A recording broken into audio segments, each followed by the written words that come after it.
All right, y'all thought that I might be fibbing. This is proof right now. The Letterman podcast. We have one sponsor only, but it is Rupert G and the Hello Deli. Thank you very much for sponsoring our show, Rupert. It's my honor, Mike. La, la, la, la.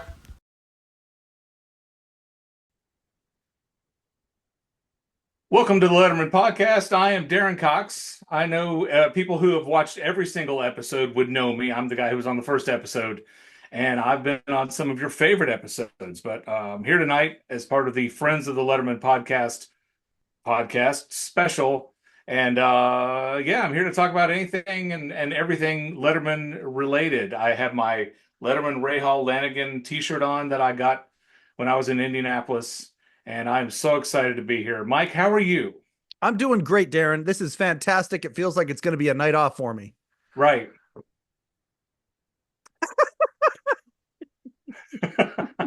How's your podcast going, man? How's the Irritable Dad Syndrome? Irritable Dad Syndrome. If you go to irritabledadsyndrome.com, you can get a mug that looks just like that one. You go to hello-deli.com, you can get a mug that looks just like this one, is all I'm saying. Or like that. Or like, yes, I got that one right there, too. I was prepared for that. You can't see it. There you go. Now you can see it. There it is. Yeah, so Irritable Dad Syndrome is my podcast. I co-host it with my buddy Mike Odell, and we just recorded our 230th episode, if you can believe that. Congratulations, man. Thank you. Congratulations. September will make 5 years. And, your podcast is guest driven. So you're always having guests on the show that have something to do with David Letterman, which is true.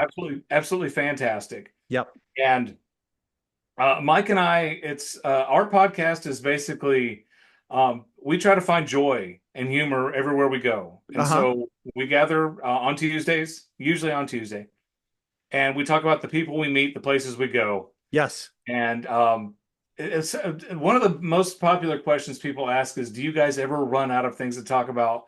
And no, we just don't. We've known each other for a long time. We're very comfortable. We're very symbiotic. We share the same brain. Yes. So you two have a phenomenal, you have a great camaraderie though. You have two chemistry, and holy cow, it's friends of the show. Steve Weiner's showing up. Holy crap. Oh my gosh, it's Steve Weiner. Now he may sit in the background and just watch, or he may join on. I'm not sure. But our boy, Steve Weiner, OG writer for Late Night with David Letterman. Yeah. He was there at first, discovered Calvert DeForest, and there he is right there. And also we have television historian Allison Lips coming on board. So right away, we've got friends of the show showing up. Oh, fantastic. Yeah, I know. Surprise. So yeah, it's been a little over a year since you and I met personally. We've known each other for a long time, since I was on your first episode. Yes, sir. We went to Rupert's. Hi, Allison. How you doing? Hi, I'm good. How are you? Nice to finally meet you. Well, welcome to the show. I am Darin. I'm your. I don't know what I am tonight. You're the host of the show, man. You're taking over. You're hosting the Letterman podcast. Congratulations. Yes. That's about damn time. But no, it was over a year ago where Mike, you and I got to finally meet each other in person. We met at Rupert retirement party. Yep. And that was absolutely amazing. The producers we met, the writers we met, the staff, and all those people. I was convinced that someone was going to come up. Who are you? And then ask please me to leave, sir. But that never happened. And but the next night when we went out to dinner, we went out with the three Steves: Steve Young, Steve Weiner, Steve O'Donnell. And there's Steve Weiner right there, by the way. Hey, yes. Steve, how you doing? Hey, hi guys. Mike, you are you holding places? Because all of us that you see on the screen are going to be moving to Canada in January. Come on up. We got room. We got Tim Horton. We got Tim Hortons. So you'll introduce you to that. I'm fully expecting that your prime minister will be building a wall. Hey, Steve, I don't think you've met Allison Lips. Allison Lips is going to pay for it. Yeah. I hope Canada pays for it, because this country's not going to have any money. Allison is a TV historian, and she stutters under David Cooley. Oh, okay. I know of him. Never met him. Yeah. Want to have him and Allison on the show at the same time. You don't have to mention that every time, Mike. No, I choose to. I want to. It's not a have to. It's a definite want to. No. Mike only judges women by the men they know. It's one of those things. Wow. It's a joke. It's You're going to do joke. a Letterman podcast. You expect to be people be sarcastic. That was excellent. That was absolutely excellent. Apparently, this is turning into a roast. I'm sorry, I didn't hear that one. Let it turn into a roast if that's what it's going to turn into. Yeah. Yeah, Darin, you were saying, so it was like a year ago, just over a year ago, that we were all in New York together. A year ago in October. And I was going to say, Steve, my wife and I still talk about how lovely it was meeting you and your wife, having dinner. Thank you. We feel the same way. We had a fantastic time. Right, where Rudy Giuliani used to eat when he could afford to eat out. And in the diner that was featured in season 2 of Only 2 Murders and 3, in the yeah. 2 and 3, in the building. Yeah. It was playing a place on West 86th Street. It's actually on East 86th Street. And we noticed now when we were walking up Broadway from 86, there's now a little tiny restaurant on Broadway near 86th Street called The Pickle, which is what they called it when the mansion, they changed it to a restaurant called The Pickle. So now I guess that they didn't copyright that name. So they're going to have to deal with that. Super smart. Yeah, I think so. Super smart. So yeah, that was a year ago. Hey, so I'm the Canadian here that's just coming to the party. Hey, so good week this week, everybody? Oh, lovely. Oh, yeah. I don't think we've had a better week in this country's history.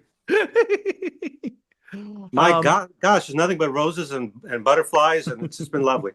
I know, next right? day, Dave my wife posted, and I, we've been holding hands and skipping up and down the street. So happy. Wake up every morning looking for what magical new thing we're doing. Going to have to see today. So fucking happy. I can't stand it. You know what I'm happy about? Another person is coming into the room. Oh, we're going to have 2/3 of my dream will be realized. Hello. Look at this guy. Hey, Steve. And he's out. There he is. There he is. Hey, Steve. Recording in progress. Okay. Yeah. We're going already, my friend. How are you? Oh, I'm fine. How are you? And well, I'm good. 2 out of my 3, the dream of having, I want to have an episode that's called 3 Comedy Writers Named Steve. And we've got 2 of the 3 right here. Unfortunately, Mr. O'Donnell has other plans tonight. And he told us, he said, send my hellos. What the hell? Send my love. That blend of personal and professional admiration combined with an ineffable affection that just cannot be quantified. So that's from Steve O'Donnell. So he is part of this tonight, and he says hello to everybody. Oh, he could have quantified it. He was just. Nah, I have the metric system down here. There you go. He's lost his quantifier. Oh. Haven't we all? I think we all did this week, my friend. I gotta go get my quantifier. Hold on. Okay, good. Thank goodness. Put it. Oh, here it is. There we go. That's the great quantifier, right? And that's exactly what Steve O'Donnell is also doing right now, I suspect. He's drinking a martini. I don't blame him. That looks good on you, Young. That looks really good on you. That just a very nice, classy. You got a lemon wedge in there. It's a lemon wedge. That's an amateur move. This is the lemon twist. Ooh, the lemon twist. Yeah, I was a bartender 1,000 years ago, but I think it's common knowledge that you cut a strip of peel off the outside of the lemon and then twist it, releasing the pungent citrus oils across the top of the drink. There you go. Pungent citrus oils. Holy crap! Steve Young's a scientist. I think most lemons nice are. When a writer has a fallback job in case the business doesn't work out. So, Mike, not to be nosy, but what the hell are you doing? What is this project? Is this part of your podcast, or is this just you screwing around? Yeah, no, this is it's an experiment that we're all a part of. Some of us know it, some of us don't. I've always wanted to have a segment of the Letterman podcast called Friends of the Show. And I thought the idea would be we just kind of get together and shoot the bull, maybe have a couple potential loose topics. There's a picture I want to show everybody and get everybody's reaction at some point. But yeah, no, it's just one of those things where we kind of just get together and who knows the magic that can happen. It's like improv, except conversational. Loose topics. What is my ex going to be here? That was improvisational right there. Steve Young, if I can say again, a few weeks ago, Steve graciously allowed me to play the sheep song on my podcast, Irritable Dad Syndrome. And it was a hit. It was a hit. One of my 45-second wonders. I loved it. You have a unique way of playing the bass, by the way. I've never seen anybody pluck the bass like you do. I like the sound that you got out of it. But coincidentally, you released that song, and then there are people who it's like, I got a guy who can fix my cable, and I got a guy who knows how to do this, and I got a guy. So a friend of mine she is a professional makeup artist here in Cincinnati area, and she reached out on Facebook. She has a farm, and a couple of stray sheep stumbled onto her farm, and she's trying to find someone who owns these sheep, and she had them for 2 or 3 days and nobody claimed them. So she reaches out on Facebook and says, I've got these sheep. Does anybody want them? I happen to have a friend, a guy who has a farm with goats and a sheep. I called him, he contacted her, and I made a sheep connection. And I'm very happy to say that. But it happened the same week you released your sheep song. So I think you had something to do with that. Yeah, there are currents of history that are converging very mystically and cosmically here, but not to overgeneralize the Midwest, but is this a common thing where just sheep show up and no one knows where they're from? It's the first I've heard of it. Okay. Yeah. Yeah, I mean, I didn't know she had a farm. I knew my buddy over the past 2 years, they moved and acquired one and then started doing that with chickens and goats and all kinds of stuff like that. And God, this is a great episode. I agree. And if I may digress for a minute, Mike, how would you be able to tell the difference? Mike, you can go out and get a coffee or something. We'll be fine here. I don't think I know Allison. Where would I know Allison from? Allison Lips she's a television historian. You're currently at Rowan, right? Yes. And you're studying under He Who Will Not Be Named. Yes. Voldemort. I don't understand any of this. You got to speak in plain English. What is Rowan? Rowan University is a school in South Jersey, right outside Philadelphia. Okay. And I am in the television studies master's program there. Okay. And who must not be named? Can I get initials so I can guess what we're talking? David Bianculli. Bianculli. Okay. Yeah, I never would have guessed that. Yeah. No, I thought Rowan was the other half of Laugh-In. Yeah, that's a hip hop. And what are you working on right now, Allison? You've got a fun. You did the Mod Squad the other day. Yes. That was. I mean, I spent so much time with the Mod Squad. I stopped caring about the Mod Squad. What? So, Allison, my main job, I'm a producer for Antenna TV. I make promos for the Classic Network. I tell people what time the Jeffersons comes on. And we do Antenna TV and Rewind TV. And I know exactly what you're talking about because I did a My Favorite Martian marathon, and I love the show. But after 2 weeks of My Favorite Martian, it's like you need a break. You really do. Yeah. I suspect what Ray Walton would have said the same. There's got to be some other pretty good Martians. Let's try those. Yeah. Also, because everything is in academic jargon, because it was a specific article, it's just one of those things where I love this, and even I'm rolling my eyes after the fourth time of reading the article, trying to come up with an argument. Questions for everyone. Mike, again, I can't stress this enough. You can go lie down if you need to, because I know we'll just bother these people until the electricity goes out. That's exactly what I had in mind, my friend. Hey, I paid my bill, so I'm going to be here for a while. All right, Darin, what time is the Jeffersons on? Is it like at 5:30? No, it's on at 9 p.m. Eastern Standard Time. Really? Again, I would not have guessed that. Okay. Allison. Yes. I don't know much about the Mod Squad. Is it Peggy Lipton? Peggy Lipton, Larry Stork was on that, right? After that, it falls apart. But you were talking about academic jargon. Was the show, in an official sense, ever called the Modern Squadron? Unfortunately, no. It was almost called The Young Detectives. Oh, that would have been so great. Young detective. Kids are lining up around the block to watch the Young Detectives. Oh, yes, that's exactly the point. The article was about how there's a tension between what the Mod Squad was trying to do with appealing to adults who would have been very law and order against Vietnam at the time, and the youth who want like hip and happening people who represent them. And how do you try to do both? And the Mod Squad was the compromise. Yeah, pretty smart. It's that older demographic. I vividly remembered when that show was on when I was young.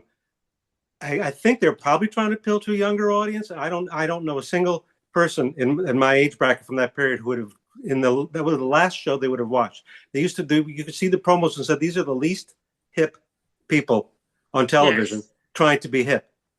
It was. But how old were you then? Because you were already too cynical for this. I'm pretty old now. So what year did the show was that on? Allison? Like 68. Yes, it's 68. I would have turned 15 in 68. Yeah, but for 11-year-olds, it would have been red hot as an aspiration thing. Wow, I want those fashions. I want to be able to drive. I want to go to the beach without my parents. It would have been just killer.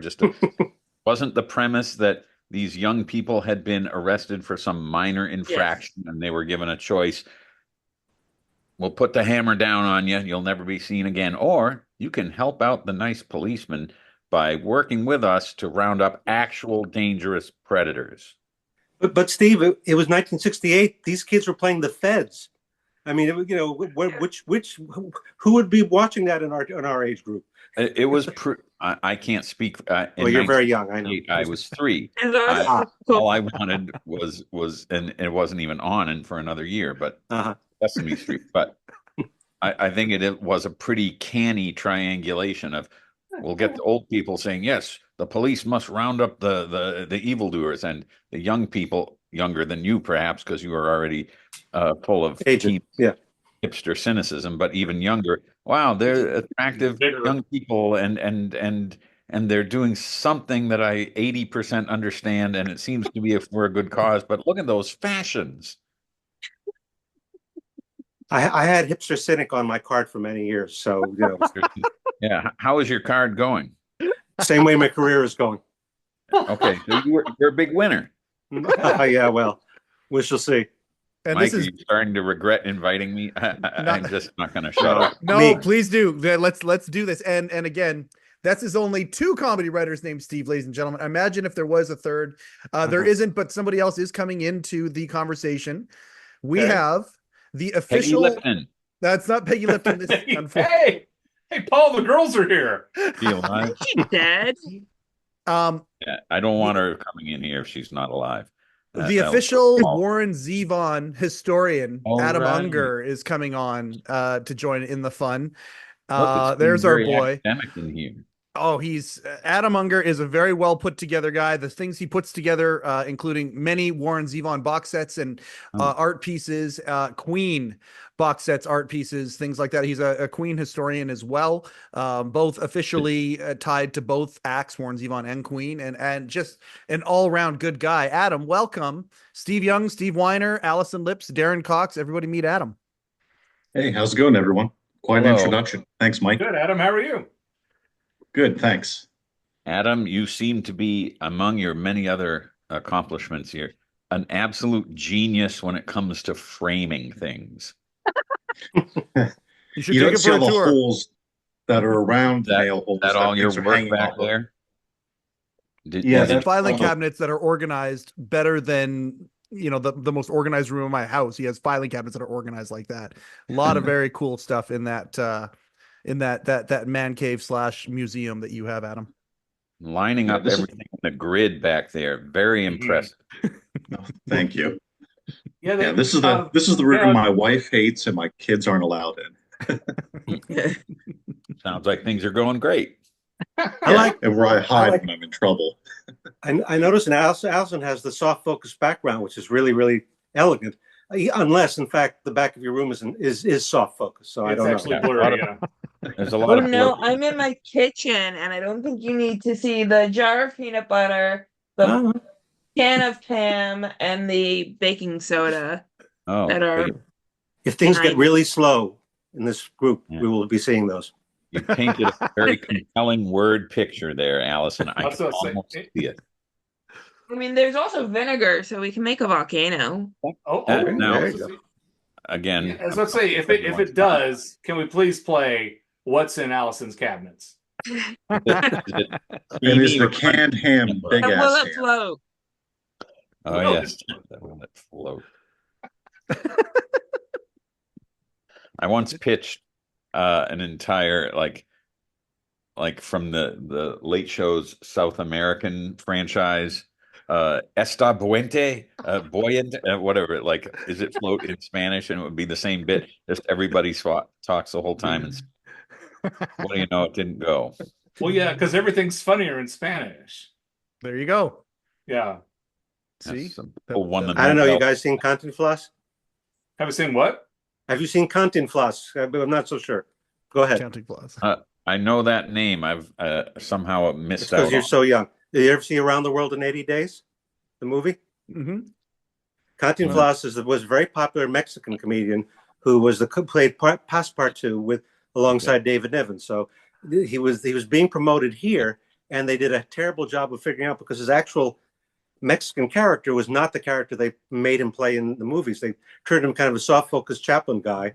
And soft focus again. Soft. There you go. We have a theme, ladies and gentlemen. Congratulations. But in his Mexican films, he was a very fast-talking, more of like a Bob Hope character. Yeah, I have definitely heard that name, but thank you for bringing me up to speed. What was the Woody Allen movie where Robin Williams was in it and his character? Oh, soft focus. Yeah. And his kids were like, "Daddy's out of focus." Yes. I really like that one too, and my mind's gone blank. So. And the older I get, I'm forgetting movie titles and people's names. Yeah. And I did when I was young, so it's just getting worse. I'm going to look it up. You talk amongst yourself. All right. Yeah. Mike, have you gotten a word in edgewise in the last 20 minutes? I don't need to. This is exactly my Machiavellian plan. We're going to do a podcast where I don't have to talk at all now. I mean, it's just getting lazier and lazier. This is great. Right. Passive income somehow. Your listeners may prefer that. Oh God, I promise you, the listeners are going to be so happy about this episode. This is going to be great. Adam, any Warren Zevon? I don't know if I'm telling tales out of school. I don't think I am. I'll keep it a little bit ambiguous. Obviously, some very, very amazing, unique Warren Zevon performances were of course from the stage of the Ed Sullivan Theater. Be kind of neat if some of those performances could be released. Is it possible that we might ever get some of these things into our streaming services? It is possible. We've been working on I've spoken about this publicly before, so we can speak about it now. Okay. All right. We are working on a box set that collects his last 3 albums. So that'll be Life Will Kill Ya, My Ride's Here, and The Wind. Obviously, during this time, Warren performed on Letterman. He did Hit Somebody during that time. Porcelain Monkey was done on Letterman. Then, of course, the last performance where he performed Mutineer, Genius, and Roland the Headless Thompson Gunner. Yeah. He also performed on The Kilborn Show, which is also owned by Worldwide Pants. During this period, he did 2 episodes. So we're hoping to license that material. There is a company called MNRK that owns the rights to those 3 albums. We have another record company that's looking to license that material from them. We have some outtakes. I've been able to track down the masters to Warren's last live concert, other than Letterman. That was in Edmonton, Canada, at the Folk Festival. So we do have a stereo soundboard of that.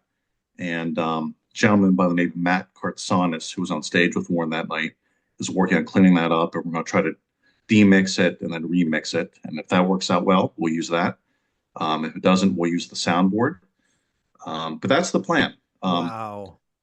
there were some stumbling blocks and some things that were going on that's kind of holding that up. But it seems like we have this back on track. Hopefully, and we don't have release dates and we don't have timelines, but it'll be nice to see it by the end of next year. I think National Sandwich Day is like November 3rd or something, so that'll be kind of good. Enjoy every sandwich. You can almost imagine the advertisements for that. Yep. But that's in the works. There's no guarantees with that though. Next year, I can't get specific, but Warner is going to be releasing a few things that fans have been asking for. I can't say anything more than that. Okay. But we'll have some good Zevon releases for next year. And I think last time, Mike, you and I talked, I was currently going through Warren's personal collection of cassette tapes. Mm-hmm. I think it was 185 cassette tapes. I just got through all of them. So some of them are outtakes and overnight mixes and soundboard concerts. So there's some answering machine tapes. There's some junk in there. So there's some material in there that could be used on future releases as bonus tracks. There's some really good soundboard concerts that are releasable. It'd be good record store day type things. Yep. So yeah, the future looks bright. The great thing is the Rock and Roll Hall of Fame nomination brought a lot of ears and eyes to Warren. Mm-hmm. I have access to the Spotify streaming, and it went up tremendously after that, just because of the press. And of course, he didn't make it in, but who cares?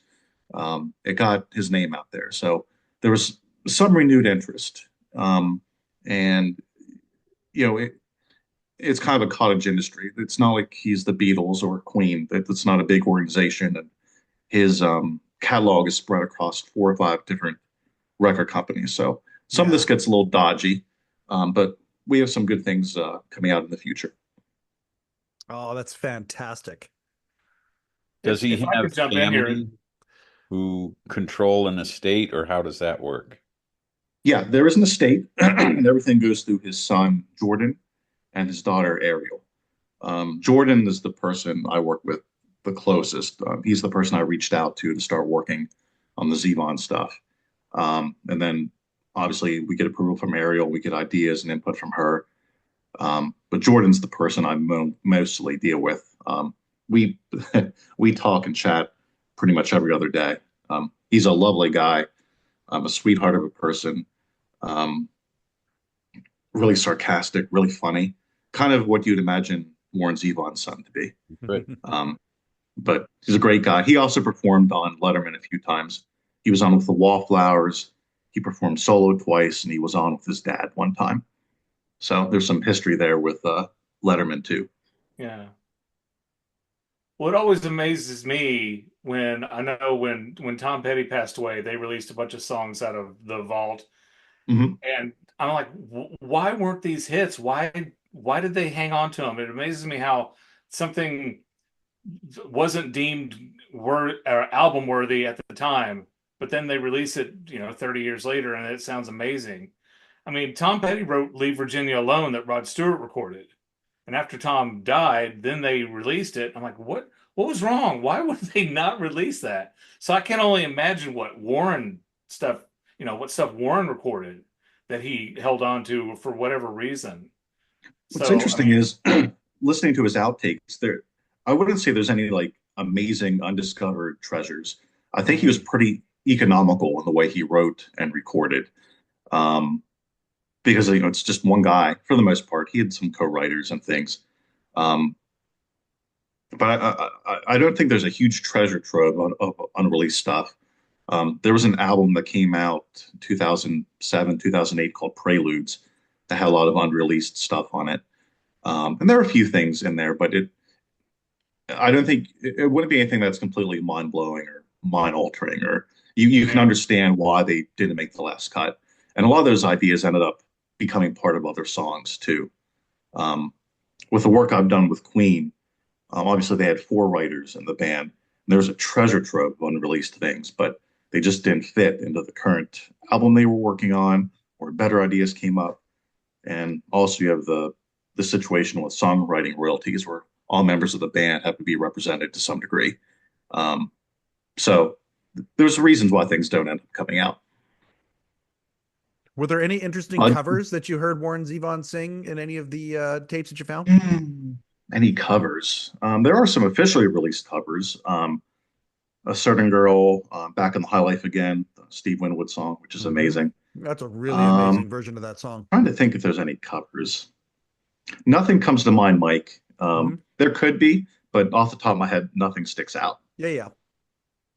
My family and I, we were watching This Is Us, and Back in the High Life was used on an episode of This Is Us, and my wife is like, hold on, that doesn't That's sound not Winwood.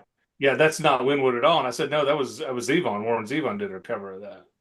Yeah, there's a cool or maybe remix. That was Longmire was on, but anyway, it was on a TV show. Yeah, there's a cool remix of that Back in the High Life version that was released on a promo CD that Peter Asher remixed, and it's really hard to find. So on this box set that we're hoping to do, that'll be on it too. Yeah. The other fun thing about that box set, basically that album where that cover comes from, it's called Life Will Kill You.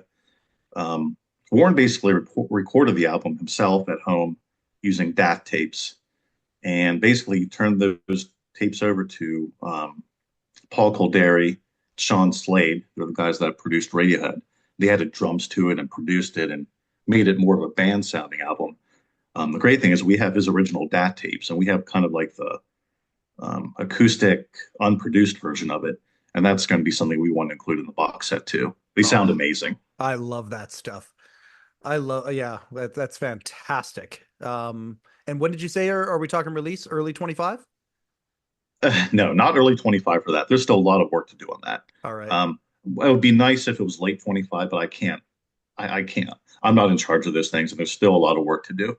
But it's on the docket to do, and there's work currently being done on it. You've done the graphics for the CDs themselves and the book and all that sort of stuff, right? That's got to be so gratifying to see that thing come out. It will be. What's kind of sad, the record company he was signed to at the time, Artemis is the name of the record company. They've since gone out of business. But all the raw material that they had is gone. So all the artwork, all the raw art, all photographs, they're gone. The master tapes, the multi-tracks, all of it is gone. So what we've had to do is try to go to producers, Paul Calderi being one.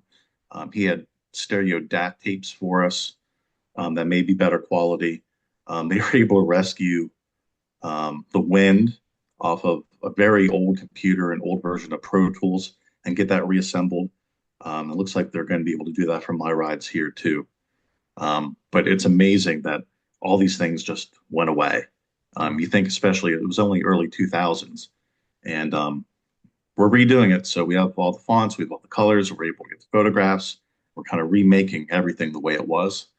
So that'll be very rewarding, even just from a historical standpoint, to have everything kind of reconstituted and re-put together and being the way it should be.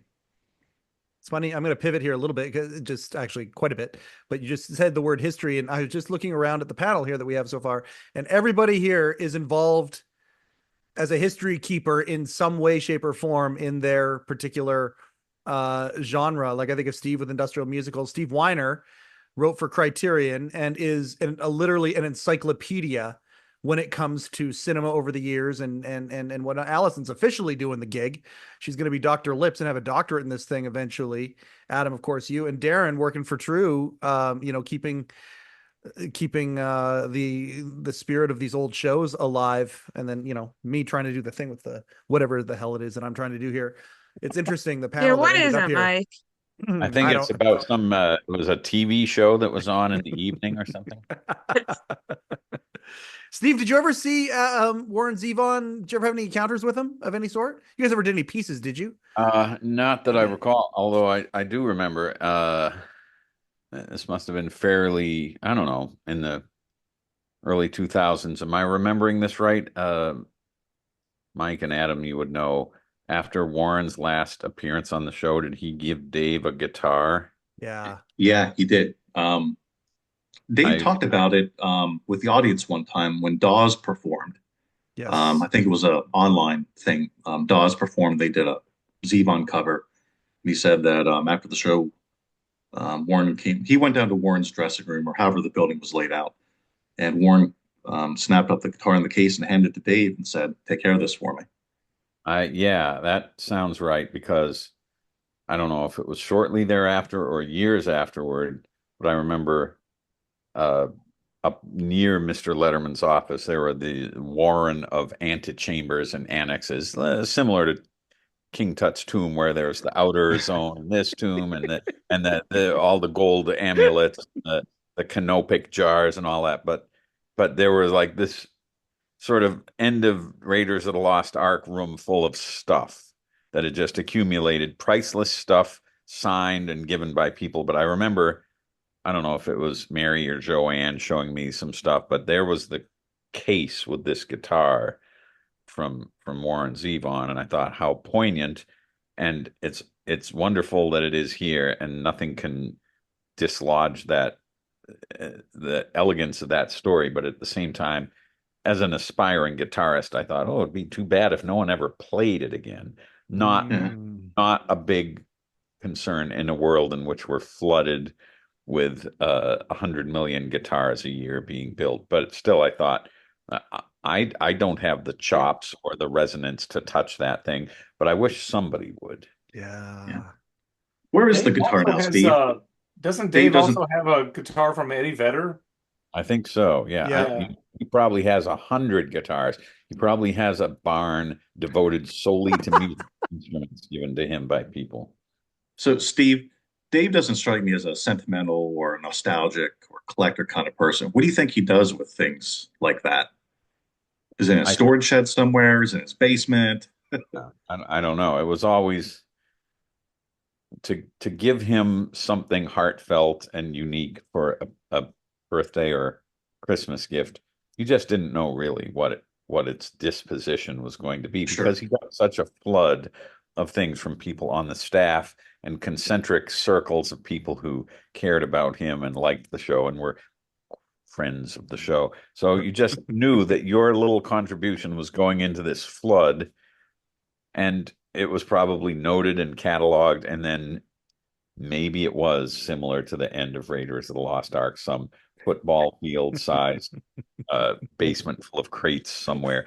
But I will say, often enough, through my odd instincts and affinity with Mr. Letterman's sensibility, I could sometimes actually make his eyelids snap open. Wow, where did you find that? Oh my God, I gotta talk to you about this. So that worked out well enough for me. I didn't feel like I'd just thrown something into a black hole most of the time. Sure. He would always give people notes. Did you ever get thank you notes, Steve? Oh, yes. I probably still have a few of them. Yeah. Dear Steve, thank you for item X. I will enjoy it. I will display it proudly in my den or office. Sincerely, this will look great in the storage facility. And then it's like the initials of the assistant who had typed it. But I think he really did dictate them and sign them. He Barbara Gaines accidentally signed her own name. Shit. Oh no, Barbara was not in that department. Okay, first year or so. I've got on a pretty good authority that Mary has an incredible Letterman, and many times Mary will sign things. I've had it because Shecky actually told me when I got my picture signed. I wasn't present when it was signed, but I was like in the next room kind of a thing. And the next day I get an email from Shecky saying, "Oh, and by the way, just so you know, Dave actually did sign it. It wasn't Mary." So I thought that was kind of cool. Yes, there was that ambiguity of people developed the forger's art and craft to a high enough degree that, yeah, I wouldn't put money on any particular signature, but you did get to hear, like, from the inner circle, yeah, that one was real. Yep. Now, I was about to say, my late show book of fun facts is autographed. I won that because when it first came out, if you submitted a fun fact and they picked it, then you get the autographed book. I never even thought that it might have been forged. Oh, I should have submitted a fun fact. Then I would have gotten a free book. You would have gotten a free book. How many of those things were yours? I think we asked that question before. A whole pile of them, right?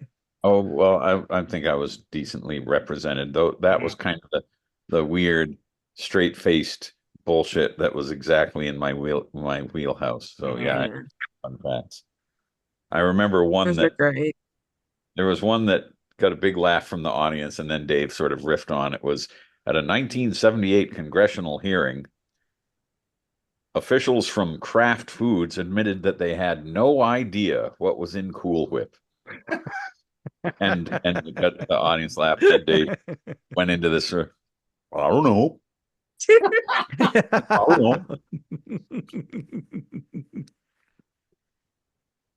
Hey, Mike, can I take it for a second? Please do. Please do. So not to ignore the other guests, but Steve, I have a question for you. How were you able to write The Simpsons? How did that come about for you? Like so many things in TV or movies or probably any professional world, it begins to some degree with connections. There were people on Simpsons writing staff who I knew from college and who said, "Oh yeah, Steve Young, yeah, we like him." And at one point in the mid 90s, I was in so much of a hazy, unaware silo of just, oh, I work at this David Letterman show. That's all. And I had an agent at the time who said, it would be wise to have some different credits on your resume. So you're not just this one thing. Who do you know? Well, I don't know. Well, I don't know. Well, no, I do know a few people at The Simpsons. Perfect. I'll reach out to the next thing you know. Oh, yeah, we'd love to have Steve Young write an episode. And that was in the days when they did maybe 2 episodes a season that were freelance. They were still heavily gone over after the first draft by the whole staff, but they did have a few outsiders. Steve O'Donnell may have written 2. He was a sort of gold elite platinum plus member of that. Yeah, I was able to parlay some dim sense that I should be doing something else plus connections into that little thing, which I still once in a while get a little residual check for. And that was in the era before The Simpsons was a Writers Guild show, and all the writers in that era were not making a dime from repeats.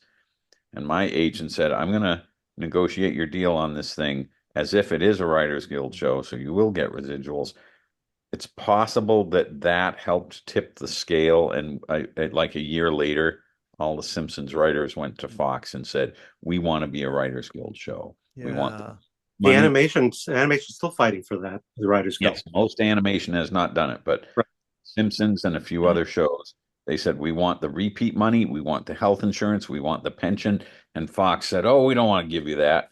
And the writers said, "You can fire all of us, and you can hire other people who will be human beings who can like put fingers on keyboards, but you will not really have the Simpsons anymore." And Fox said, "I guess you're right. Okay, fine." But it did not spread as far through animation as everyone had hoped. An endless fight with the Writers Guild trying to get that for them and to get them unionized. It's a shame, really. I mean, I was asked. Our mutual friend Hillary Rollins and I were asked to write a friend of ours was working over on Doug, which was a kid show about a kid who had a blue face for no particular reason that I could ever figure out.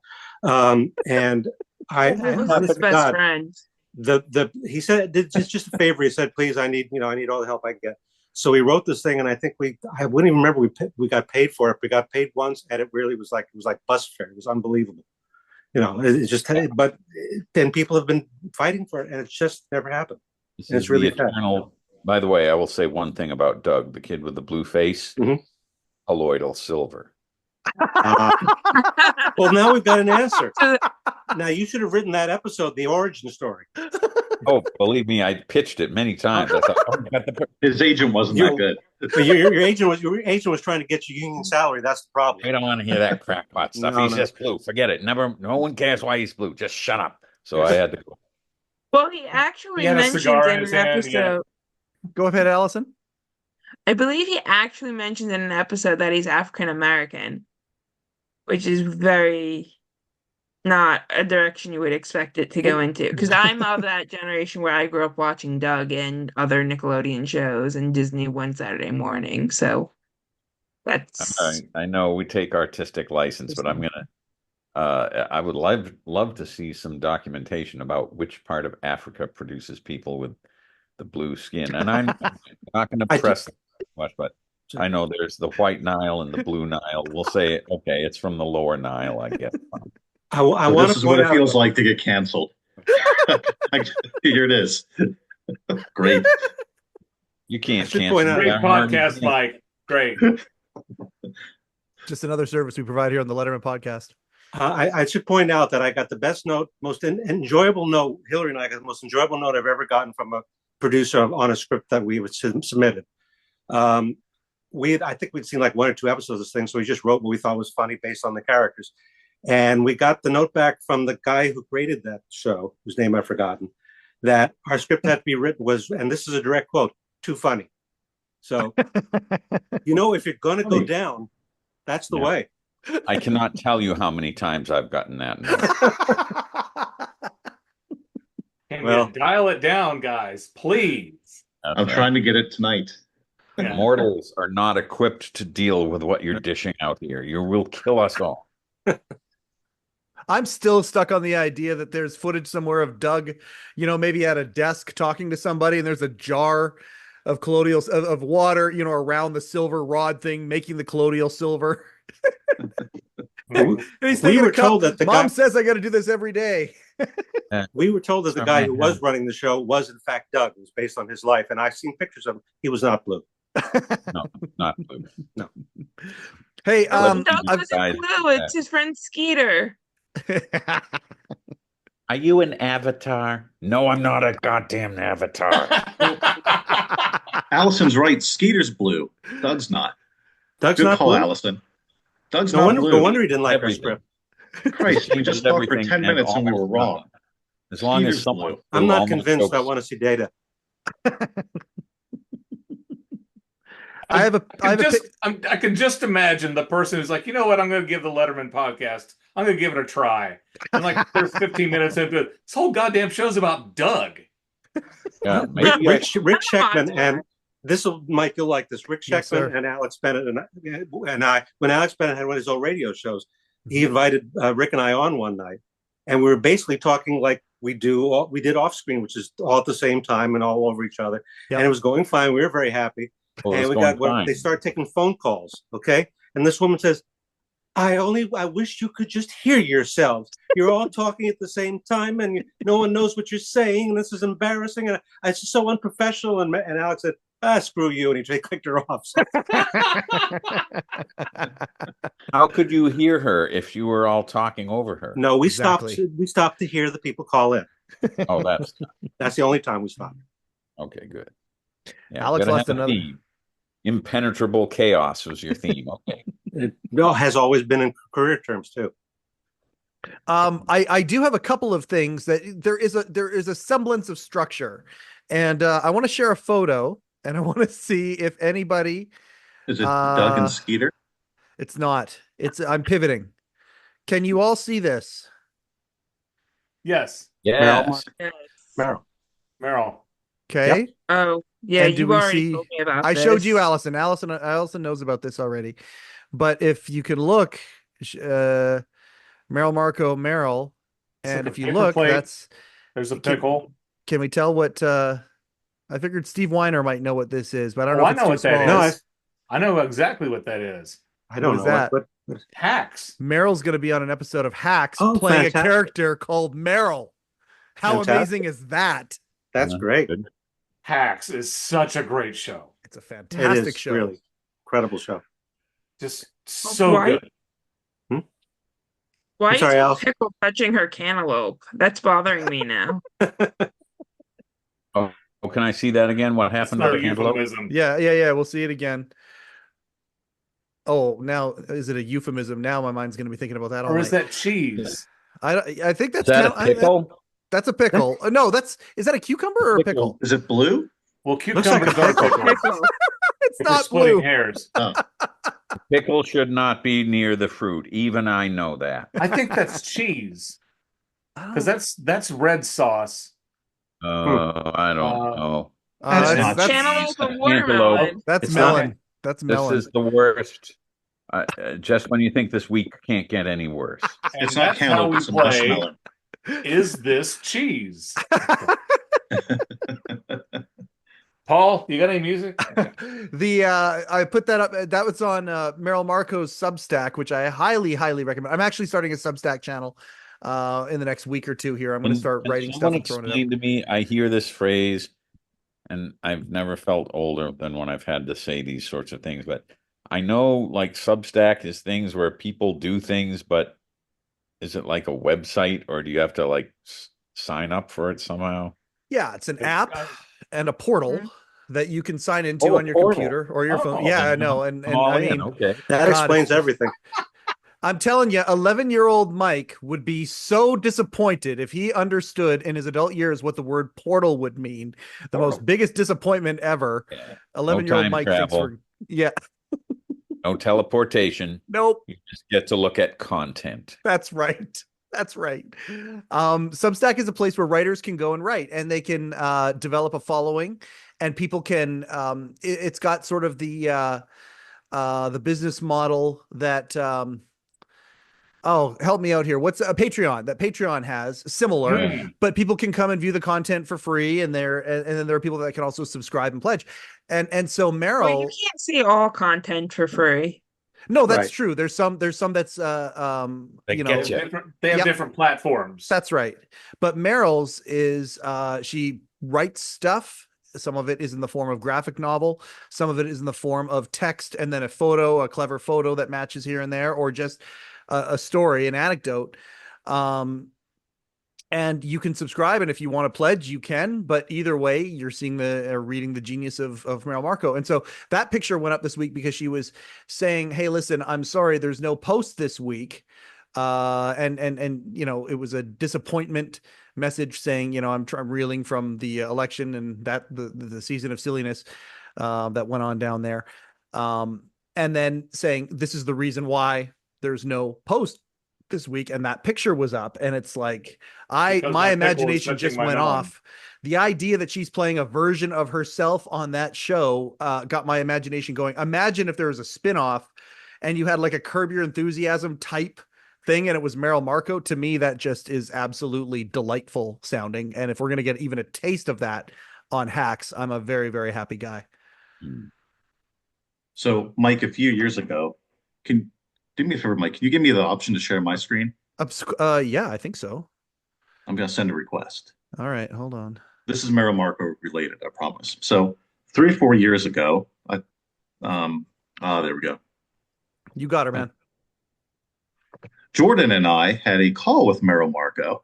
Jordan Zevon wanted to do a podcast with Meryl Marco, and he commissioned me to make a website for her and update her website.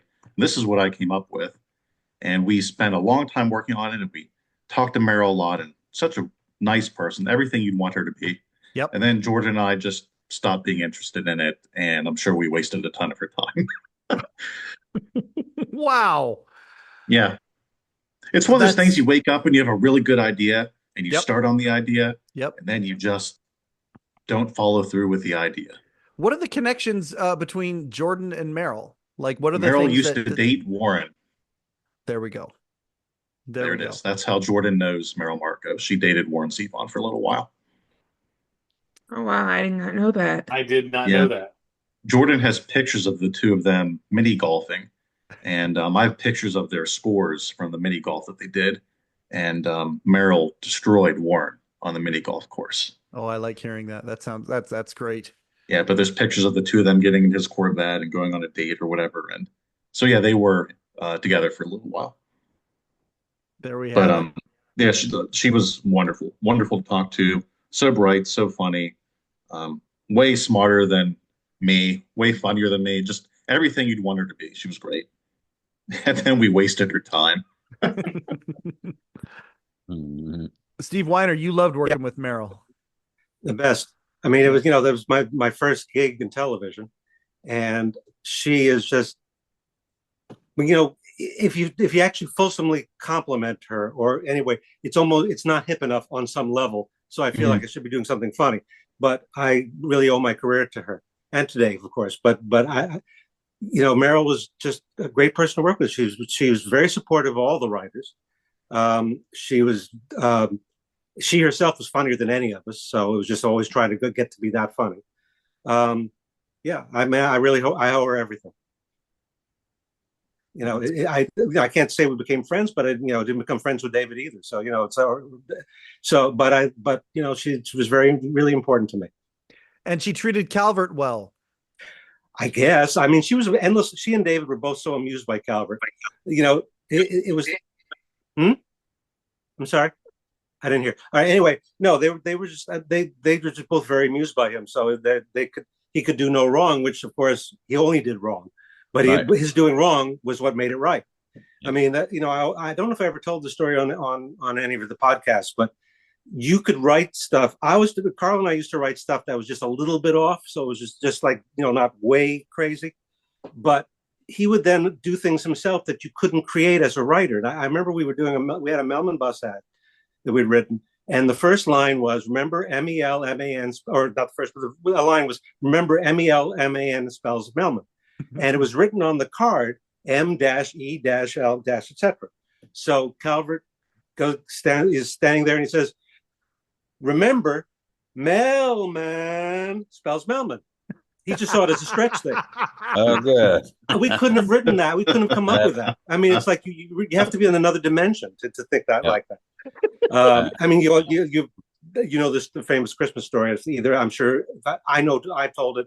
Everybody else who was there probably told it, but that wasn't even his fault. It was the only thing that he didn't have the script. No one ever gave him the script, and he didn't know he was supposed to. Most people would have stopped if the camera came up and they didn't know what they were doing. Calvert just tried to improv through it, which was hard, and he finally wound up saying, supposed to be reading The Night Before Christmas, and they said, and everybody had a Merry Christmas, ho ho ho. That was his ad lib. I mean, what else? And he's Santa, and the kids are all around him, and the book is in Spanish. The kids were bored. They were like leafing through things and trying to see if the packages were real. It was as Dave said on the air, it was magic.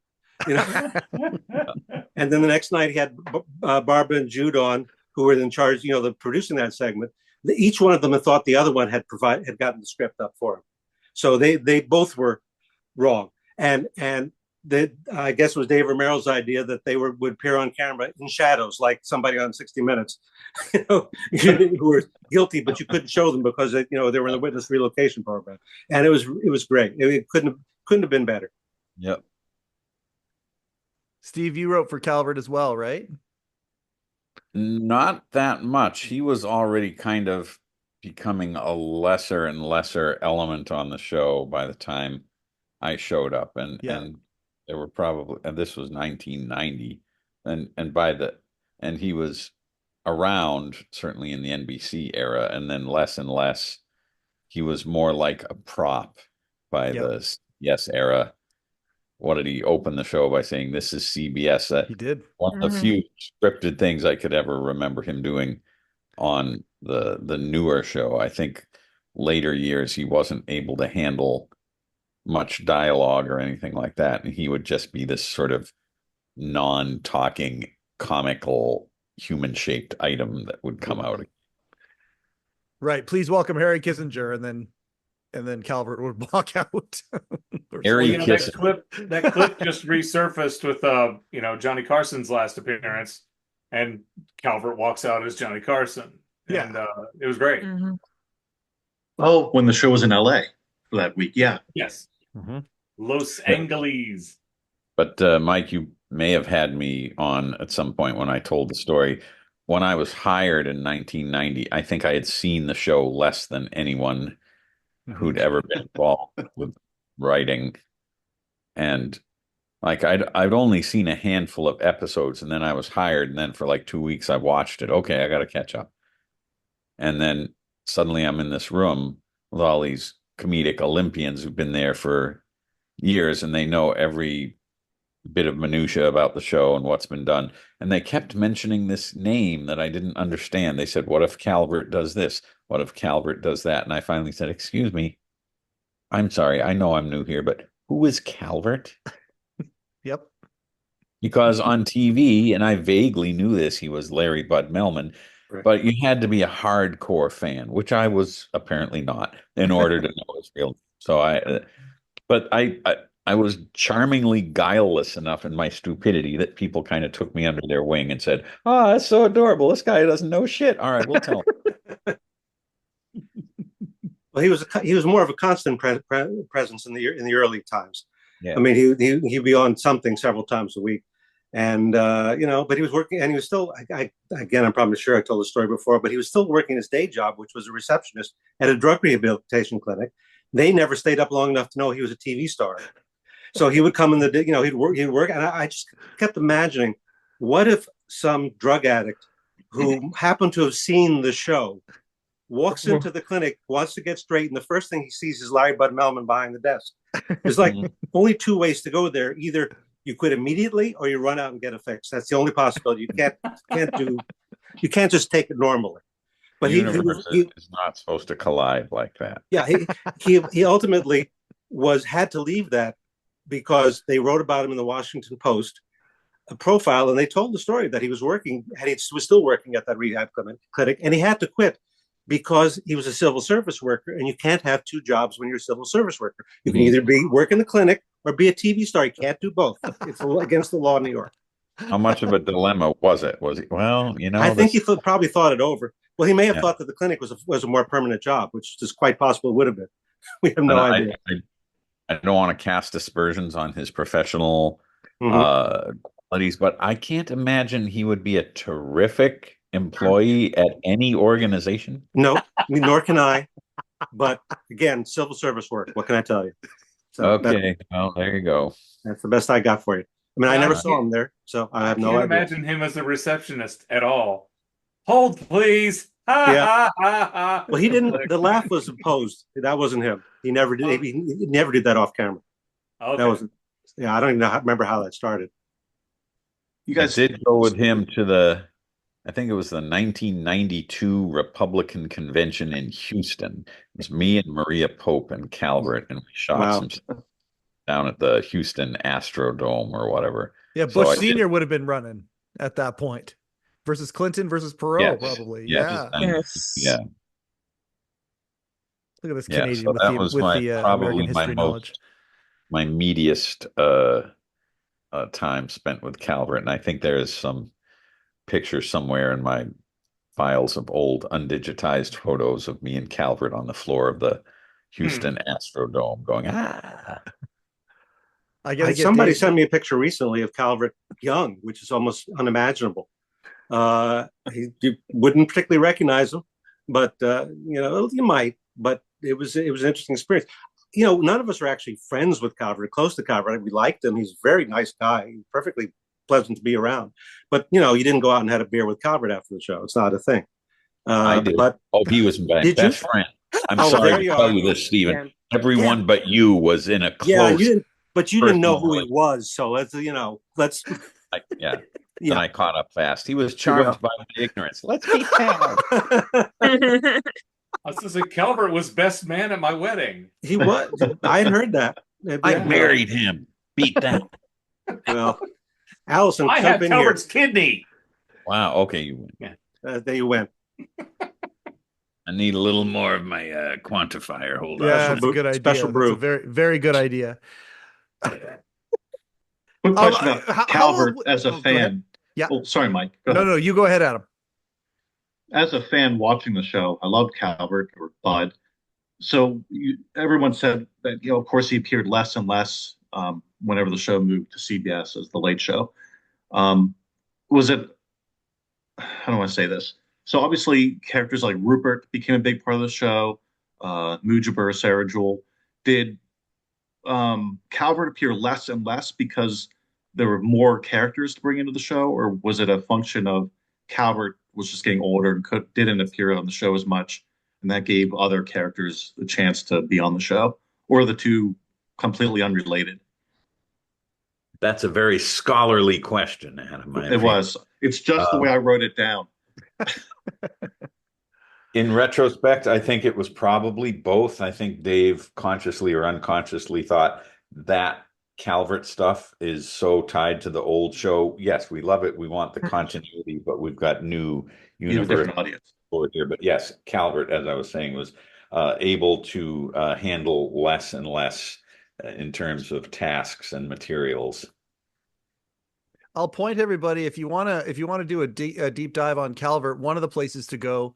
I really enjoyed his appearance on the Late Late Show with Tom Snyder. There's a really good appearance that he had. So he did some long form with Tom, and he was not quite as perhaps unhinged as he was on the show, but not nearly as hinged as you might think. That's my memory of it. And that may have been an age thing too. Yeah, it probably was. Yeah, it probably was. I mean, if he's on Snyder, it's between it's 90, probably 97, I would think. Yeah. So 10 years before he went, because I think he died in 07. Right. But Steve, okay, so you guys discover him, you put him in King of the Z's. How old would he have been? And you and I still need to do our King of the Z's episode. I keep watching King of the Z's. I'll watch it when videos are processing and stuff, because I've got it on the studio computer here. We've got to figure out the way to present this for people. That's up to you. We'll be happy to do it. We'll figure that out. But how old would Calvert have been? I don't, off the top of my head, I don't know. I'm guessing he would be in the area of like maybe his early 60s when he did, early mid 60s when he first started on the show, but that's purely a guess. Yeah. So King of the Z's, 40s or 50s for sure. Well, older. He looked older. He couldn't tell with Calvert because he had that amorphous age kind of thing. Like he could have been 50s, 60s, or 70s when he first started. It couldn't have been 70s, but he was like Orville Redenbacher or Colonel Sanders. He just had that look. I don't know. Who had silver hair by the time he was 33 or whatever, and then had a very long plateau. Oh, I've been Steve Martin for 60 years. That's Calvert. Yeah. Another comedian I know, a talented guy named Fred Newman, I work with on a show. Fred has had white hair all his life, and he doesn't look like his age today if you run into him now. I knew him, and then I worked with him from like 89 to 92, and I saw him a few years ago, exactly the same. Are you saying King of the Z's or Z's. King of the Z's? The Z's. Okay, because King of Disease. No, it's not a very popular movie title. That's a different movie. It's much less amusing. Stephen King presents. Yeah. No, there was a book called King of the Bees that was out around the time that we came up with this thing. And since our thing was supposed to be about an old movie studio, that was a low budget movie studio, that was that title came to me immediately, and it just stuck, and we never changed it. It's if you see it, it makes sense. If you hear it, people get confused. But first thought, best thought. Sometimes those instincts of in the first half second, right, what the right idea and title or joke is. Those are usually the best ones too. If you have to work over it, if you have to slave over it, they're usually not that great. It's like if you're writing comedy, you know this, Steve. You're basically trying to amuse yourself initially when you're writing. You're trying to make yourself laugh. So usually the things you come up with quickly are the ones that are going to be a surprise to you. So but there are also times when you come into work in the morning, you don't feel funny. Then you have to put the damn thing together with glue and bits of professionalism pieces, and you always know the difference. If you're really lucky, the audience won't tell, but you always know the ones that you really feel had faith in versus the ones that you had to do because there's a deadline coming up. Right. My late friend Hank Beebe once had a quote, and it may have come to him from someone else, but he said, a professional is someone whose best work is outstanding and whose worst work is acceptable. And so on your uninspired day, you still knew how to get it up to an acceptable level. But some days the golden idea floated down on you and just thought, the movie was one of them. I have my whole career, and Carl's was based off of that 50, all these years later. And as Mike knows, as I mentioned before, it became a recurring part of the Telluride Film Festival. They are to this day still wearing T-shirts which have the name of our studio, Vespucci Pictures, on the side. It's been 1978 when that movie came out. I think they played it in 79. And it's been all these years. And they said there are people that I've been told who no longer know what it refers to because it's become like part of the thing. And no one is more stunned than I was, because when I look at the movie now, I don't really like it anymore because it's too slow. It's too slow. It's not. I mean, I want more jokes, more pace. I want it to look better, but people still like it, and I'm happy because otherwise, it was the whole life. My whole life came from that thing. You have reached a pinnacle of civilization when your achievement is now enshrined somehow and yet impenetrable to younger generations. Impenetrable. We don't know why this is a thing. No one has ever explained to us what this is, but we just have to have it, apparently. Well, I was hoping when we wrote it, I thought, wouldn't it be wonderful if, like Peter Schickley with PDQ Bach, people started to take this as take the joke onto them and pretend that, they always pretend that PDQ Bach was real. I thought it'd be great if people thought Vespucci Pictures was a real studio. This is how I find out it's not real? Huh? This is how you find out. Someday, maybe you should watch the movie. It's don't go that far. But they don't even know at this point. I sort of thought it'd be nice if we were involved with that element because Schickley and PDQ Bach were inseparable. We got separated somewhere down the line from this thing, so it went on without us. And I told you the story. I think the story, because I really thought it was I would never have known about it. It was like 20 or 30 years after the movie had come out. And I got a phone call one day from a newspaper in Telluride who was writing an article about what they call the quirks of the festival.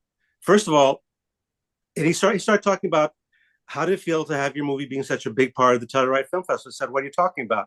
He said, don't you know? It's like everybody refers to the studio. They have signs about it. The office is called Vespucci. I didn't know anything about it. Now, I thought he was putting me on because the first thing he said was, I'm calling you from the Daily Planet. I said, get Clark Kent on the phone, but I mean, I thought the whole thing was a joke. He said, no, this is for real. And I talked to him about it. He put the article. I got in touch with some really nice people at Telluride, and they told me the whole story, and no one had ever bothered to tell us. I remember when the movie played, we got some luck out of it because it got picked up for Showtime. It ran for 2 years on Showtime. That's when Stu Smiley and Allison Joffe office saw the movie, and eventually that led us to working on Letterman show. So it had done its job, which was to get us work. But I thought it was gone. I even remember at one point I was talking about it to Meryl one day on the show, and she said, well, at some point you have to let your student film go. And I was fine with that. But it's still alive. It absolutely stuns me.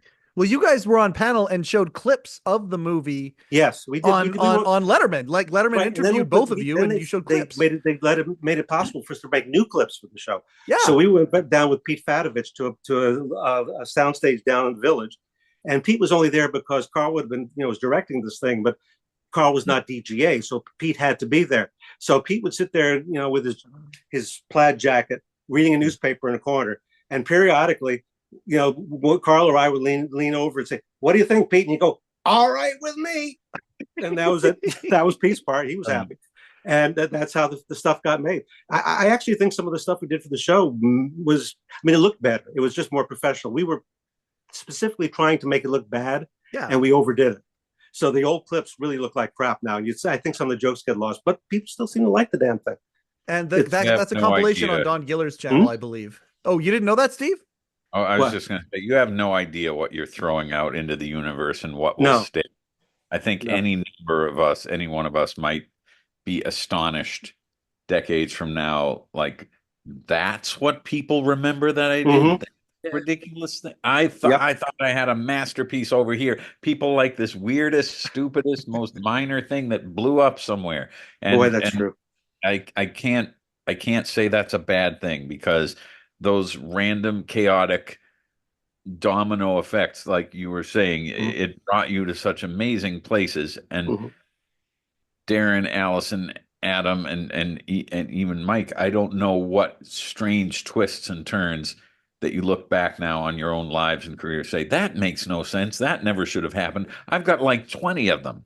And I'm sure you all have. If it weren't for that minor quirk and ripple in the space-time continuum where I met this person and they made that offhand remark and that made me interested, I would have a different life now. Absolutely true. And I think I don't know if I told you this story, Mike, before, but we had actually tried to pitch ourselves to the morning show, Letterman show. Mm-hmm. We had gone in. We got a meeting with a bunch of. There was I think they call it what do they call it, a terror of Morris agents, and it was like 5 Morris agents in a room, and we had our movie. It a said flock of murder, seagulls, terror, a terror morphine. of managers. I'm sorry, I just love that line. That's a great line. We bought our film, and we at that point had been successful. It had already gotten on TV and all that, and it usually got a good reaction. And we sat and we put this thing into the VHS into the thing, played the movie, and it was death, absolute death. And they said at the end of it, says, "What do you want to do with it? What's to do with this thing?" We thought maybe Dave Letterman would look at it. Maybe, I don't know. We sort of, there's staffing, and the show's fully staffed already. They said, which I knew was a lie. I already been told was a lie. And that's what I mean. I said the same movie 2 years later. Was it 2 years after the morning show? 1.5. And the same movie, and even that would never have happened if Stu Smiley happened to have Showtime on and seen the movie.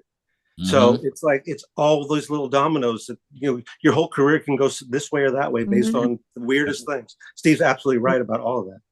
Yeah. On a local level, I used to make local commercials at a NBC affiliate here in Cincinnati. And I used to make commercials for this company called Dryer Vent Wizard. And the guy basically, all he does is he cleans people's dryer vents. And the Dryer Vent Wizard? I know the Dryer Vent Wizard. They're in Pittsburgh also. Yes. And so he's always asking me, we want to do something funny. We want to do something funny because we all know dryers are hilarious, right? And the lint catches fire and your house burns down. It's not so hilarious. So it's not. No. And there's 3 signs to know when you need to get your dryer vent.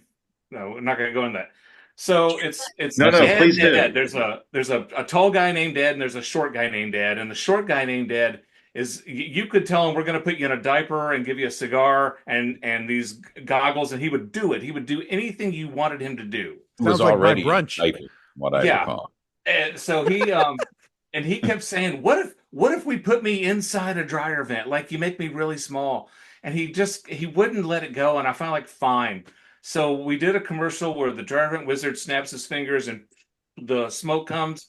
And then by methods of modern technology from a key, we made him little and put him inside a dryer vent. And he's like, wow, this thing is dirty, right? And I'm like, I was like, I'm not going to tell anybody that I made this commercial, Still to this day, people talk to little Ed and say, hey, how long were you stuck in that dryer?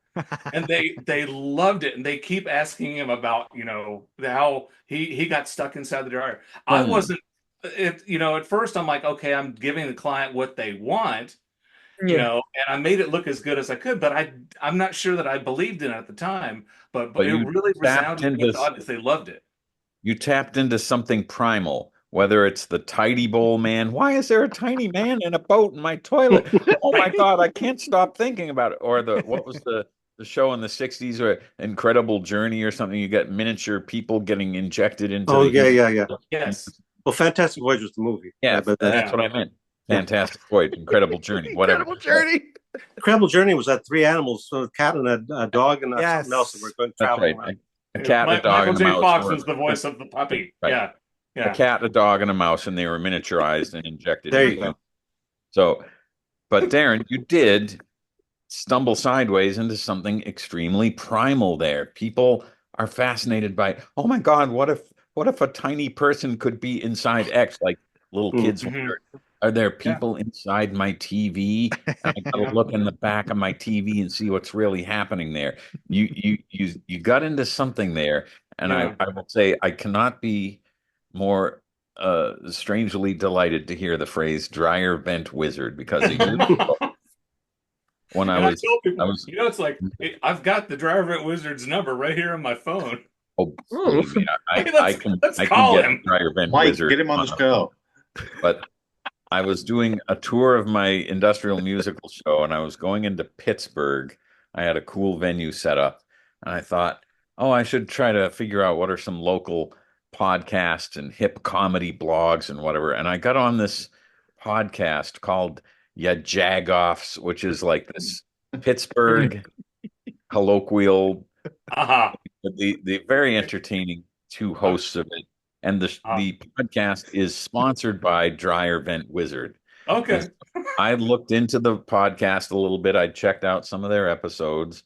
because you want to go on the podcast feeling like you're not a complete idiot. So I got on there and we're having fun talking about Letterman and industrial musicals, and I'm coming to Pittsburgh and it's all great. And they're saying, "Oh, we're so glad to have you here." And I said, "I am just so glad to have even a peripheral connection to Dryer Vent Wizard." And they just lost their shit because they couldn't believe anyone wanted to talk about Dryer Vent Wizard. But I did. Mike, you're going to have to do a whole show on this next. Oh, I'm on it. I'm on it. And the as Dryer a Vent dryer Wizard is on the owner, list. I think we're on that show right now. This is it. That's the title of the show. The Dryer Vent Wizard. Oh, we got to write that down. If we can be serious, if it takes more than one cycle to dry your clothes, if your clothes come out smelling kind of musty, or if the top of your dryer is hot to the touch, it's time to get your dryer vent cleaned. Thank you. Fair enough. But I've done who says the show's not educational? Darin, I like Public my service clothes. Announcement. I like my clothes to smell musty. Is there a way to keep the dryer vent clean and safe and yet still have my clothes smell musty? Yeah. Normally I pay extra. I think for you that. have to write to Downey for that one. Oh, yeah. Downey's got a special. I purposely clogged mine for the mustiness. Yeah, I think you're not alone there. I think house be damned. I wouldn't be musty. Is kind of the stealth hot smell of the 2020s. Yeah, I want more mustiness in my life. We've taken a corner here that I'm using the salmon cards tonight, and that was just in case O'Donnell decided to come on. Which, by the way, he loved that. I'm so grateful. I'll get a message every once in a while from him because he watches the show, and will send encouraging notes. We just went through episode 150, and he taught me a new word. Do we know the new word? Do you know what the 150 anniversary word is? Do you know what that word is? Like there's a centennial went for 100. Do we know what the 150 is? Is it behoove? It's not. Jag off? It's not jag off. Although it is now. Steve Young looks like he's pondering. It's got to be some combination of things like centennial or something. You're close. Yeah, it's the sesquicentennial. SESQUI centennial. Sesquicentennial is 150. So he wished us a happy sesquicentennial of episode 150. And then we got into, I'm like, hey, when did you learn that word? And he knew exactly when he learned the word, and it was something from Cleveland, Ohio. And so anyway, I don't know why I just wanted to say about Steve. Well, I don't even know why I brought Steve up there, but a lot of cool things come out of Cleveland. I know I probably spoke to you about the first time I got to Cleveland. I had 2 short films in the Cleveland Film Festival, but happily and tragically, one of Steve's elder siblings in his family of 10 had just passed away, and he was coming into Cleveland exactly the same time. And I had a wonderful afternoon with him giving me the O'Donnell's eye view of gritty blue collar Cleveland, as changed as it was 60 years later or whatever, but a lot of it was still there. That guy's a national treasure. He really is. And speaking of, we're not. So I remember now why. So we have this inside joke about salmon cards instead of the blue cards. They're salmon cards. When he did his favorite moments segment, he was talking about how hosts have to have a blue card. They have to have a blue card that looks like this. And he goes, but sometimes it could be salmon, at which point I immediately rushed to the stationery store to buy salmon cards. I've written 2 things on this one here so far. The first one is the inner chamber of the annex. That's the first one. So thank you for that, Steve. The inner chamber of the annex. I can imagine that's just and then the dryer vent wizard, of course, is the other thing I've written down. So yes, I do believe we've done some good in this show here so far. But you don't have a window behind you, Mike. No, I don't. There's one right there. And in fact, it looks like the studio is going to be getting a bit of a remix of a Reno here. And I believe a window will be included in a version of the studio moving forward. But what I was going to say was we're not getting the dryer vent wizard. Sadly, that is a get that I think is too far. But a get that I do believe is coming on is somebody you mentioned there, Steve. Oh, go ahead. Go ahead, Steve. Yeah, I think I can make some calls. If you want. The jack-offs to the rescue. And there should be a t-shirt of that. I think we're going to be getting Stu Smiley on the show, Steve. That'll be okay. Wow, there's a guy I haven't talked to in 35 years. Yeah. It'll be an interesting one. We were on the phone not too long ago talking about the Rollins project, and he was telling me stories because he was Dave's kind of man that was with Letterman back in the day, like when he helped, Dave while he had his first appearance on the Tonight Show and really early stuff, and managed Dave early on, and has a ton of stories that are appropriate for the show. And then of course, the full circle coming back and being one of the principals on Everybody Loves Raymond all these years later. And it was just funny how these full circle moments happen. So it'll be very interesting to have him on the show. Hey, Mike. Go ahead. No, I was just say Stu and Roy Rosengarten, who I also know well, produced Raymond. Were on and that. Rory's going to be coming on the show too. He and I have been going back and forth. So I know we want to have him on, and he always has nice things to say about you too as well. He's a great guy. Yeah, and he manages guys like Brian Regan and a couple other Ray Romano, of course, and a few other comedians who have been great friends to Late Show, and hopefully, of course, with some of these people coming on the show, there'll be stepping stones that lead to some of these other folks as well. Lots of gas left in the tank for this show, and places that we want to go. I have a question. Yes, sir. Allison, how did you cross paths with Mr. Chisholm? Oh, what's the? Is he also a super fan of Mod Squad, or is that just tangential? That's the next podcast. Fire tonight. Mike sent me, we've talked about this on a past podcast, a message on Facebook that made it into my spam folder. And I eventually just opened it up and I'm like, wait a minute, this is the Letterman podcast guy. So after feeling him out and making sure he wasn't creepy, we became friends. And it's so one of those weird things where I am a lot younger than a lot of the Letterman, like big Letterman fans. So while I know who Calvert Forrest is, I didn't see any of the episodes he was on when they first aired because I would have been, not born yet for the NBC at negative 18 years old, I believe. Yes. And then by the time I was watching Letterman regularly, I was in high school. So we're looking at 2005, 2009. God, we are so old and close to death. Christ almighty. Yeah. I go to school with people who are 10 years younger than me. So. Yeah. Oh, awesome. You're welcome. What can you... Nothing to be done. So, Mike, you mentioned Johnny Carson briefly, and I was gonna, I wanted to talk about this. I was at Antenna TV. One of the jobs that I do is I do promos, this week on Johnny Carson, and then I find 4 notable guests, and then I go through and I grab Johnny's audio, Jonathan Winters, Mr. Robin Williams, and then I place it on there, and then makes a 15-second spot. And I'm going. Do you ever put your voice in and try and get it by in the promo where it's actually you and not Johnny? I'll try that. Okay, please do, and please send it to us. I cannot wait to see that. That's going to be great.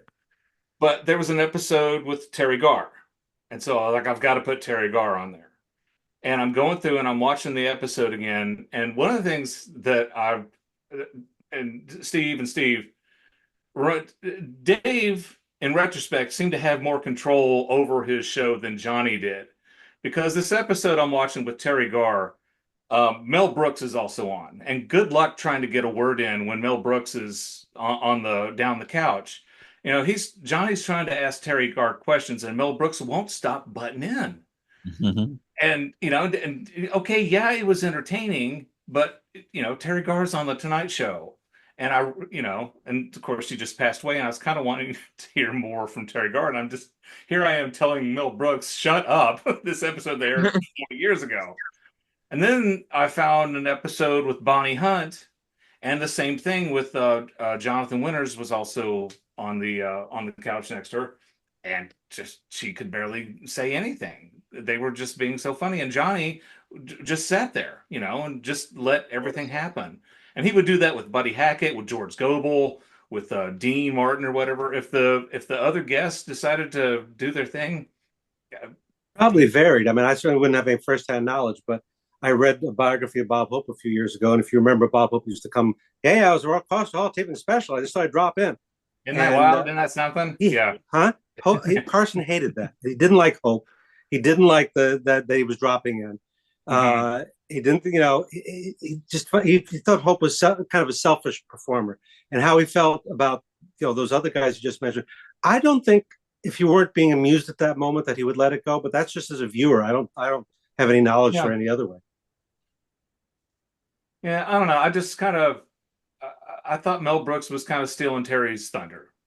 Dave had one guest on at a time. That made a difference too, I think. Right. So there wasn't that opportunity for people to bust in all the time.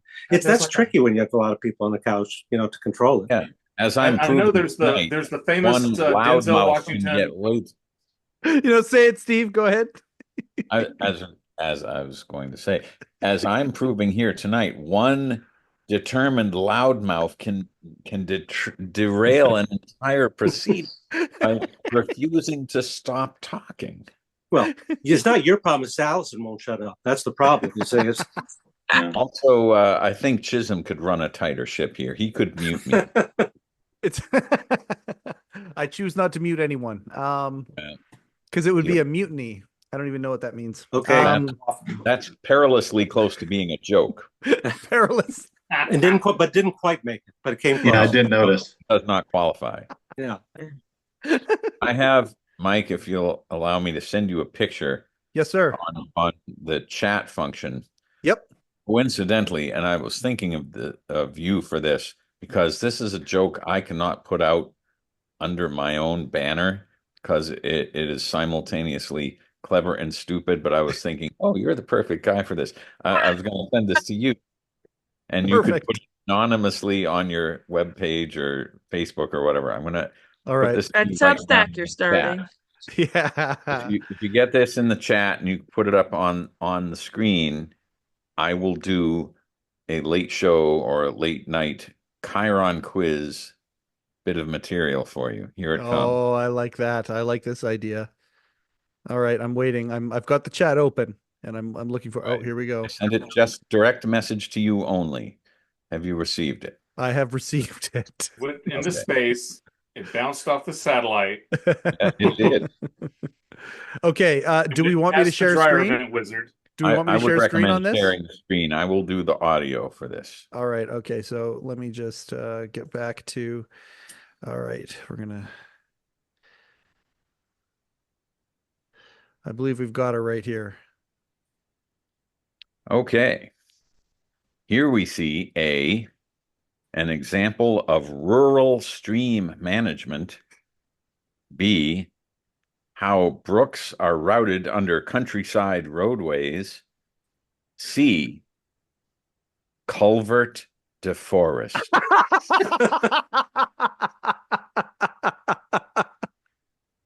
Yes. I finally learned his goddamn name. Culvert. If Paul was here right now, they'd be going da da da da da da da da da. There it is, right there. About anything, Paul? No, I don't think that's anything. I know. Let's go to commercial. No, we should have a ball off behind us. But really, what else could I do with that? I saw this thing in the woods up in Connecticut, and I thought, oh, culvert, culvert to, oh my shit, it is in a forest. Culvert to forest. You know who would love this? I got to send this to Chisholm. Yep. I can't put this out. It'll ruin me. But Chisholm will like it. Oh, there you go. All right, we're going to stop it there. So this first Friends of the Show episode of the Letterman podcast went beyond even the expectations that I had. We went well over 3 hours. And it was only the very end of it where people started to tap out. But I mean, we filmed it at 6 o'clock. I'm Western time. They're all Eastern time. And so they're all at 9 o'clock. And by the time we're done, it's almost midnight and we're having fun doing it. So that was great. Our first episode, our first, Friends of the Show, volume 1, I guess we'll call this, but part 1. I'm sure Roman numerals are involved in how we will categorize this particular episode. It was very, very fun to do this with these people.